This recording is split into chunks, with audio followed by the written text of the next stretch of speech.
Hi, friends. It's Kimberly here, registered nurse and business development director with specialty care management. Thanks so much for following along this month as we talk about the 5 major risk drivers for kidney disease. This week, coming in at number 3, we're talking about the cardio-renal connection. Did you know that heart disease was the leading cause of death among CKD patients?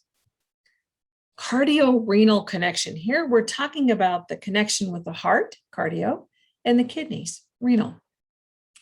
Did you know that heart disease can cause kidney disease and vice versa? Kidney disease can damage the heart as well. It becomes this vicious cycle that can occur. If you consider, if we were to take a really simplistic approach and talk about your vasculature, the cardiac system, we talk about that in terms of plumbing. A lot of times when I'm talking to folks, I'll describe this as this plumbing system, right?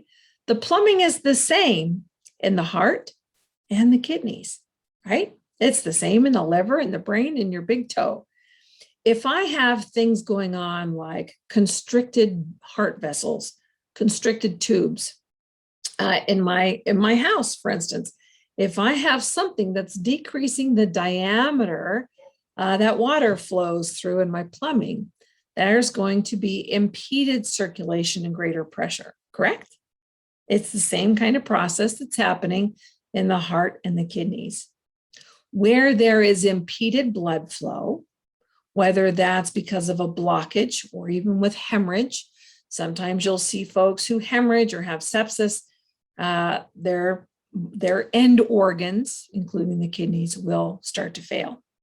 If I have things like coronary artery disease, smoking, other factors that are going to constrict that diameter of my vasculature, it's obviously going to affect the blood flow to the kidneys. If I'm dehydrated and there's not enough fluid running through in my plumbing, well, it's not going to get to the kidneys as well. Oftentimes, folks who are undergoing dialysis or have advanced kidney disease become very hemodynamically unstable.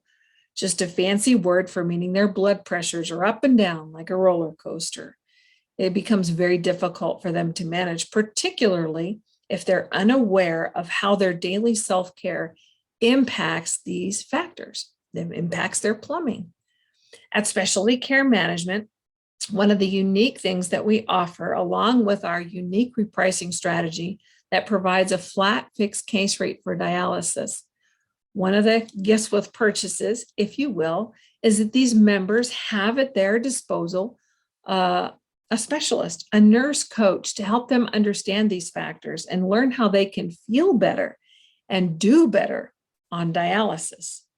There's no added cost for that.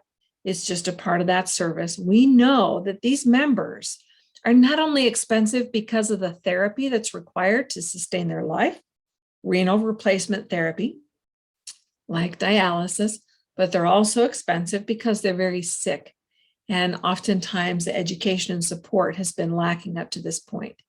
If you have questions and want to know more about, particularly about this kind of pathophysiology that's associated with kidney disease, or you want to know how do we do that? How do we provide that robust cost support, cost containment, and the hand-holding, the concierge level support for these members? It's really one of our favorite things to talk about. In the meantime, make it a great day. Take care of your plumbing. Bye, friends.